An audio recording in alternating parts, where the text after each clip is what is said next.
Welcome to Economic Trends. Let's get into today's joint. Legalizing cannabis faces these challenges in South Africa. There is a need to take urgent action to develop the cannabis industry in South Africa to boost business opportunities and take advantage of an internationally growing sector, says Dave Raj Sauls, a legal expert from Weber Wenzel.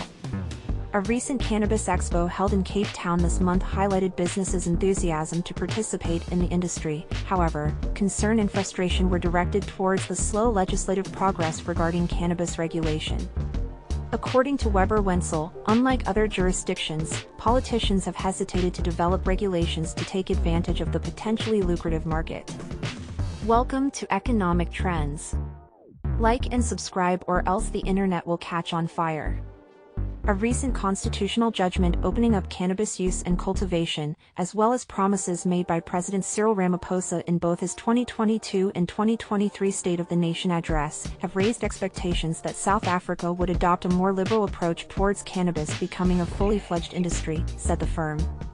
Progress has, however, been slow, and it has been 2.5 years since the 24-month period for Parliament to address constitutional defects in legislation has expired. Ramaphosa, in his latest SONA, said that the cannabis industry could potentially create 130,000 new jobs. He added that the government was moving urgently to establish a framework for legitimate cannabis integration in medicines, food, cosmetics, and industrial products. But little has yet to happen.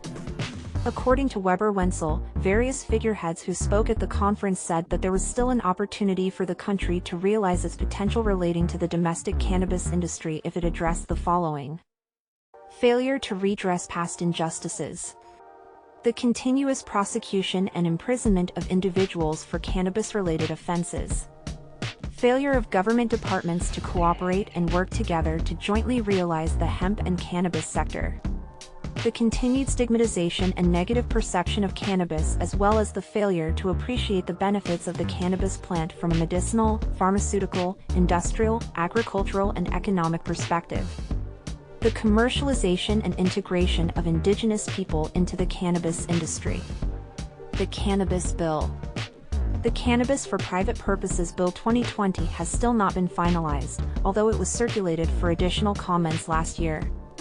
Weber Wenzel said that the industry could draw on controls that are currently in place for the tobacco and alcohol industry for inspiration on how cannabis could be treated as an industry.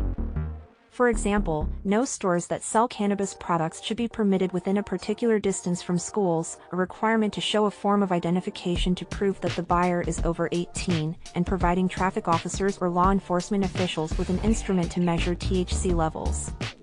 The country could further draw on what was seen in Thailand, which recently relaxed its cannabis laws and saw positive results.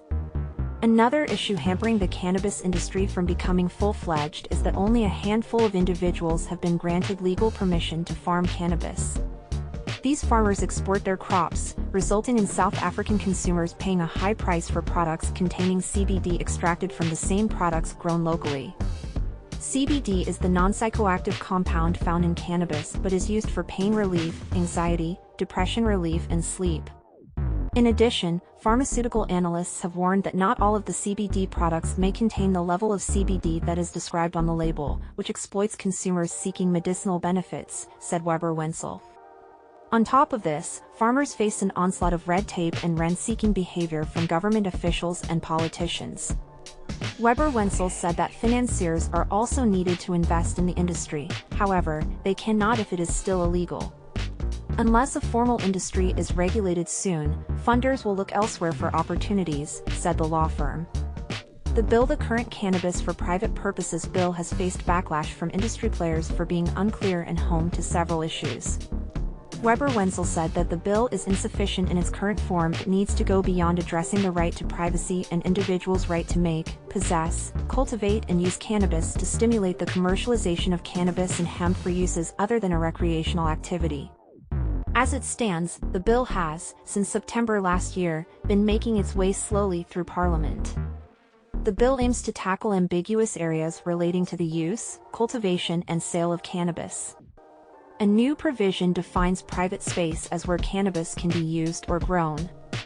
However, it still remains unclear. Ultimately, the bill allows for growing cannabis and consuming it on your own property. However, you are not allowed to buy or sell cannabis. This implies that you must give it away if you have a surplus. Most cannabis farms are located in poor areas that lack infrastructure, but if the industry were commercialized, it would help to address those issues, said Weber Wenzel. This has been Economic Trends. For more videos, head on to Economic Trends and share with your stoner friends. Thank you for joining.